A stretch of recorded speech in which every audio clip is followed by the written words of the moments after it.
Salam harmoni buat kita semua, salam sehat buat bangsa Indonesia.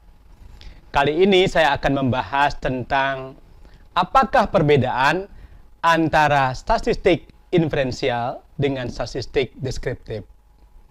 Namun sebelumnya, kita bahas dulu apakah itu statistika. Nah, ini pertanyaan yang sangat penting.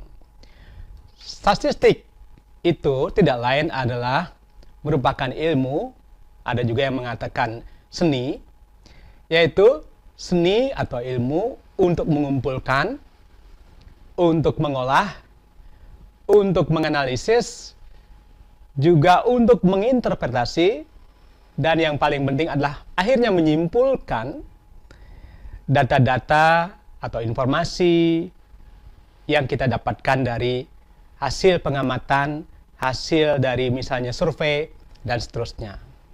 Namun yang paling penting adalah setelah kita mengumpulkan, mengolah, menganalisis, menginterpretasi, dan akhirnya menyimpulkan sesuatu dari data yang kita dapat, maka ada pertanyaan berikutnya adalah, apakah hasil kesimpulan tadi, hasil yang kita dapat dari sebuah survei misalnya, atau sebuah pengamatan, sebuah pengukuran, apakah hasil itu akan kita gunakan untuk mengeneralisasi untuk skop yang lebih luas apa tidak? Nah, ini pertanyaannya. Misalnya, kalau kita dapatkan misalnya informasi dari suatu data bahwa harga suatu kebutuhan bahan pokok di suatu daerah gitu misalnya meningkat. Nah, dari pernyataan itu apakah kita akan simpulkan ke skop yang lebih luas, misalnya ke Indonesia. Apakah secara keseluruhan harga bahan pokok di Indonesia meningkat apa tidak? Nah, itu. Jadi, kalau pertanyaannya apakah itu akan digeneralisasi atau tidak, maka ini akan mengarah kepada dua hal yang sangat penting, yaitu kalau jawabannya iya, yaitu untuk digeneralisasi, maka itu yang kita akan sebut dengan statistik inferensial, yaitu sesuai dengan namanya, statistik yang membahas, berusaha menyimpulkan sesuatu untuk populasi atau untuk skop yang lebih luas. Jika itu tidak, jadi kita dapatkan informasi dari suatu data, hanya kita gunakan untuk menggambarkan misalnya kecenderungan suatu data, tren suatu data. Kalau hanya demikian saja, maka gambaran itu kita sebut dengan statistik deskriptif. Nah, ini poinnya. Apakah sudah jelas atau belum? Mungkin belum jelas, karena itu kita lanjutkan lagi. Let's check it out.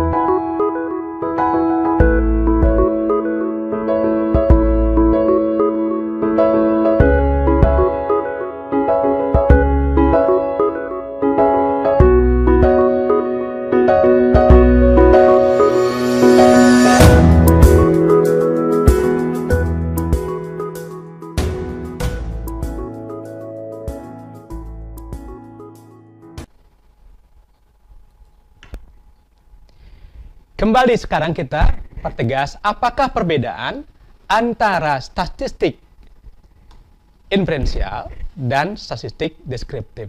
Nah, ini yang kita akan bahas satu persatu. Jadi, perbedaannya tidak lain adalah satu, kalau statistik inferensial itu menggunakan data sampel semata-mata untuk menggambarkan populasi. Jadi melakukan inferensi tadi, menarik kesimpulan kepada skop yang lebih luas. Sedangkan statistik deskriptif itu hanya menggambarkan data, misalnya dalam bentuk bilangan, berapa berat badanmu, dua berat badan misalnya, atau berapa misalnya pertumbuhan ekonomi Indonesia gitu misalnya, untuk menggambarkan itu. Selanjutnya, statistik inferensial juga menggunakan teori kemungkinan untuk menaksir atau memprediksi tentang populasi.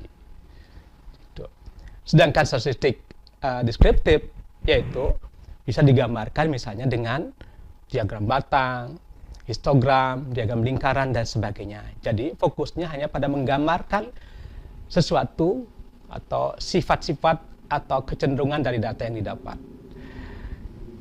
Berikutnya adalah statistik inferensial, membahas tentang bagaimana misalnya menguji atau meneliti atau menyimpulkan apakah suatu metode untuk menyembuhkan penyakit itu efektif apa tidak untuk seluruh populasi. Jadi misalnya sekarang zaman pandemi, pasti beberapa obat diuji coba pada kasus-kasus tertentu pada orang-orang tertentu.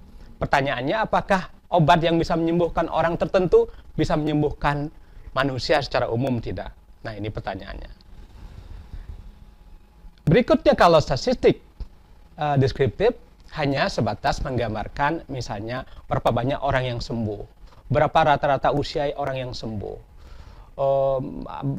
kira-kira yang sembuh itu dengan penyakit bawaan apa. Nah, berusaha mendeskripsikan dari data-data yang diperoleh tanpa harus menyimpulkannya. Apakah itu berlaku untuk seluruh manusia atau tidak. Nah, berikutnya, bahwa statistik inferensial juga biasa digunakan untuk menguji suatu kebijakan, menguji suatu metode. Apakah metode satu berlaku atau untuk suatu kelompok tertentu, apakah bisa diberlakukan juga untuk kelompok yang lain yang lebih luas, begitu. Sedangkan kalau statistik deskriptif hanya sebatas mengukur berapa penyebaran datanya, berapa variabilitasnya, berapa simpangan bakunya, berapa ringnya, berapa standar deviasinya. Nah, hanya sebatas itu, ya. Lebih lanjut kita perdalam sekarang tentang populasi dan sampel. Nah, ini populasi, tentu populasi adalah kumpulan orang-orang atau kumpulan sesuatu. Saya katakan sesuatu di sini karena sesuatu bisa berupa apa saja. Bisa berupa manusia atau makhluk hidup, bisa berupa binatang atau bisa benda, bahkan bisa berupa sifat-sifat dari suatu benda, ada suatu subjek tertentu. Begitu. Jadi misalnya bisa saja berupa orang-orang, tentu benda pasti tadi, bisa juga berupa bahasa-bahasa di dunia yang dimiliki oleh orang-orang atau manusia tadi itu. Jadi bahasa sifatnya abstrak, tapi kumpulan bahasa-bahasa di dunia itu bisa menjadi populasi. Jadi saya katakan populasi adalah sesuatu, segala sesuatu. Jadi sesuatu itu bisa berupa apa saja. Nah, dari populasi tentu kita tidak bisa meneliti seluruh anggota populasi karena cakupannya biasanya luas, ya. Karena itu statistik inferensial di sini memberikan metode kita cukup meneliti sebagian saja yang disebut dengan sampel. Sampel bahasa lainnya contoh. Nah, kita pilih beberapa saja. Nah, lebih lanjut tentang populasi dan sampel, apa hubungan antara populasi dan sampel sesungguhnya?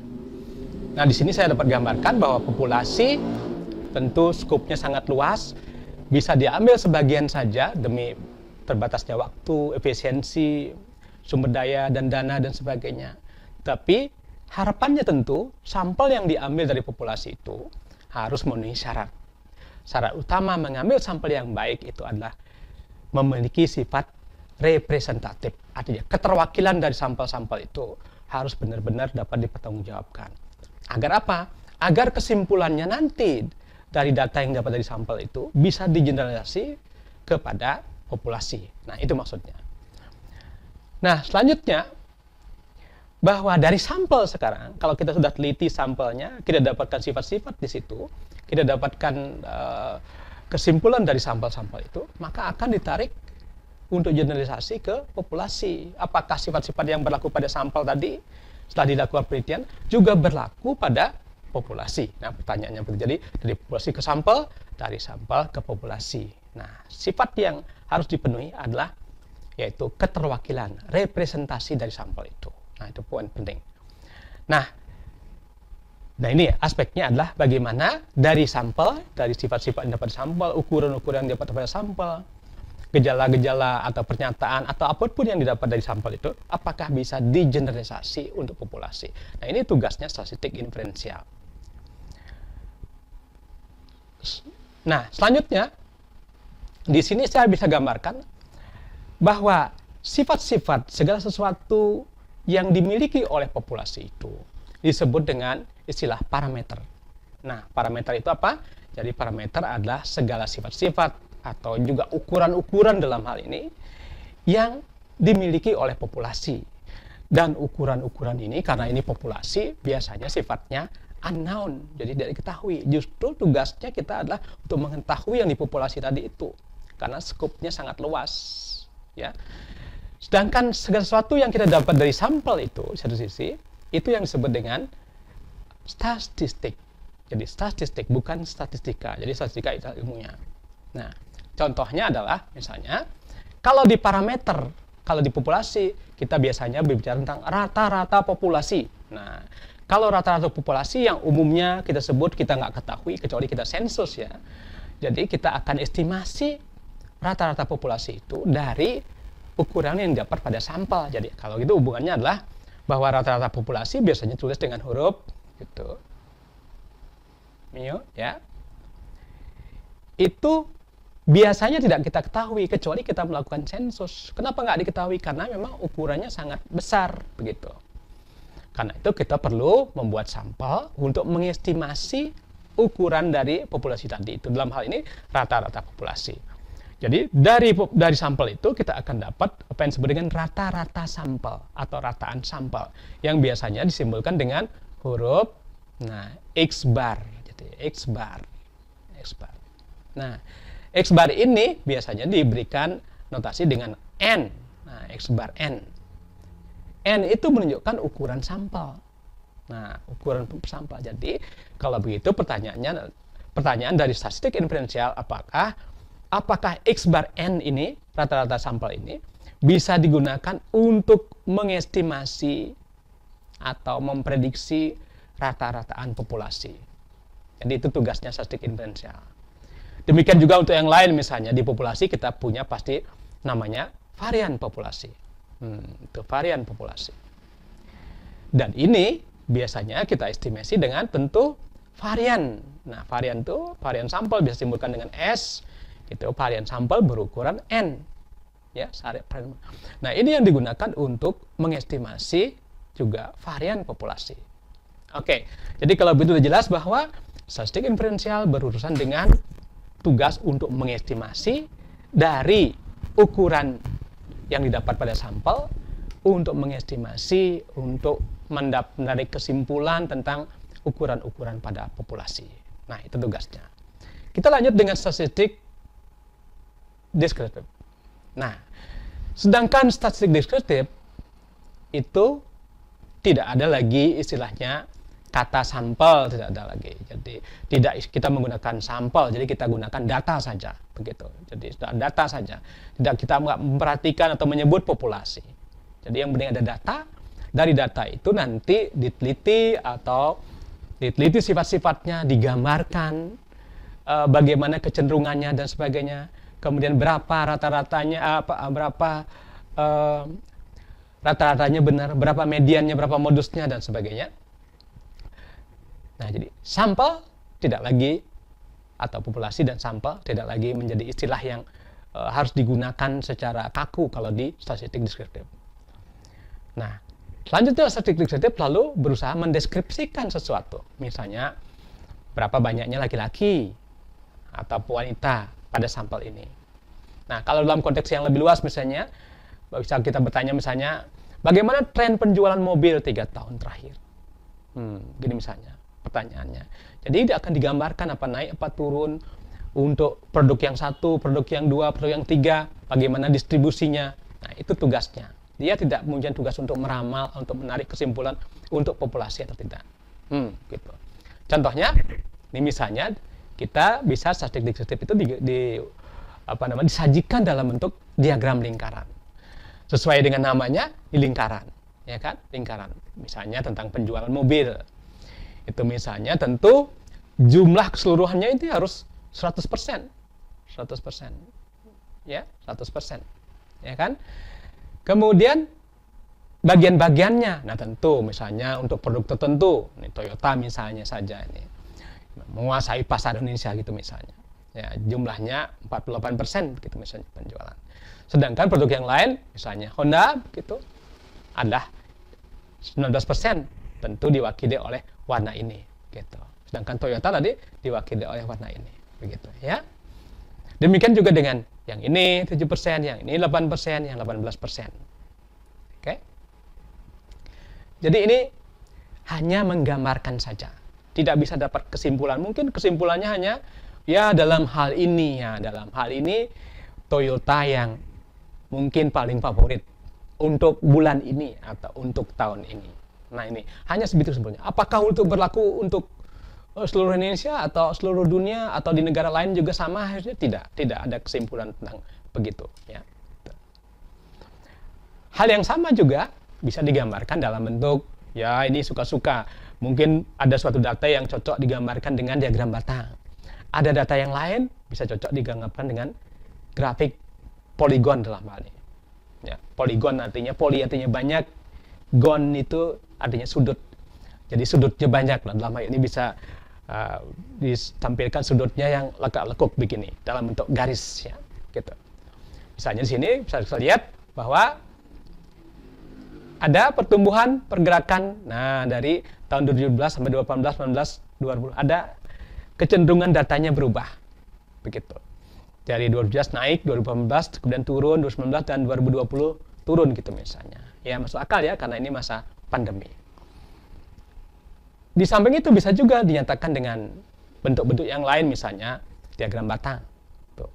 Tahun 2017 berapa misalnya, tahun 2018 berapa, tahun 2019 44% misalnya, tahun 2020 76% misalnya. Nah, jadi ini pilihan-pilihan gambar ini tentu ada nanti plus minusnya. Kita akan bahas soal itu pada pembahasan berikutnya. Terima kasih.